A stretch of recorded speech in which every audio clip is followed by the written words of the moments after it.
అంటే వాలంటీర్ల మీద ఒక పక్క కడుపులో కక్ష, వారు ఈ రాష్ట్ర రాజకీయాల్ని మార్పు చేస్తారేమో, జగన్మోహన్ రెడ్డి గారి పట్ల ప్రజల ప్రేమని జగన్ మీద మరింత పెంచే విధంగా కృషి చేస్తారేమని భయం ఒక పక్క. ఆ భయంలో ఇవాళ ఈ రకమైనటువంటి వారి పెన్షన్ సౌకర్యాన్ని ఇబ్బంది పెట్టేటువంటి పరిస్థితుల్లో ఏ రకంగా కుట్రలు చేసుకుంటూ వచ్చారు మనం చూస్తున్నాం. సిటిజన్స్ ఫోరం ఫర్ డెమోక్రసీ అనే ఒక వారి బినామీ organisation, Telugu Desam party, Bharatiya Janata party ఇరువురు యొక్క బినామీ ఆర్గనైజేషన్ ఏర్పాటు చేయించి వారే ఈ సిటిజన్స్ ఫోరం ఫర్ డెమోక్రసీ ఎవరయ్యా స్థాపించిందయ్యా అంటే, ఎప్పుడు స్థాపించారు? ఆంధ్రప్రదేశ్ రాష్ట్ర ఎన్నికలు దగ్గర పడుతున్న తరుణంలో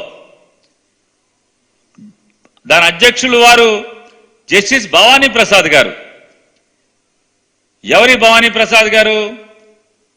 హైకోర్టు జడ్జిగా రిటైర్ అవ్వగానే చంద్రబాబు నాయుడు గారితో ఉన్నటువంటి సన్నిహిత సంబంధాలతో ఎలక్ట్రిసిటీ రెగ్యులేటరీ అథారిటీ చైర్మన్గా పదవి అనుభవించినటువంటి, హోదా అనుభవించినటువంటి వ్యక్తి ఈ జస్టిస్ భవానీ ప్రసాద్ గారు. చంద్రబాబుకి అత్యంత సన్నిహితుడు, ప్రీతిపాత్రుడు. ఆయన అధ్యక్షుడు. సెక్రటరీ గారు నిమ్మగడ్డ రమేష్ కుమార్ గారు. ఇక మనకు ఆయనకి నిమ్మగడ్డ రమేష్ కుమార్ గారంటే మనం చెప్పక్కర్లా. ఎవరయ్యా ఈ నిమ్మగడ్డ రమేష్ కుమార్ గారంటే, రాష్ట్ర ఎన్నికల కమిషనర్గా చంద్రబాబు నాయుడు గారి నియామకం చేసినటువంటి వ్యక్తి.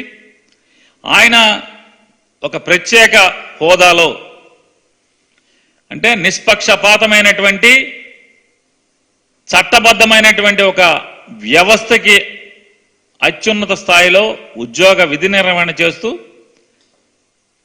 ఒక లాడ్జికి వెళ్ళి, ఒక లాడ్జిలో 5 స్టార్ హోటల్లో సుజనా చౌదరి గారిని, భారతీయ జనతా పార్టీ నాయకులైనటువంటి సుజనా చౌదరి గారిని, అలాగే కామినేని శ్రీనివాస్ గారితో రహస్య సమాలోచనలు చేసినటువంటి నికార్సైన నిష్పక్షపాతమైనటువంటి వ్యక్తి. ఈయన సెక్రటరీ.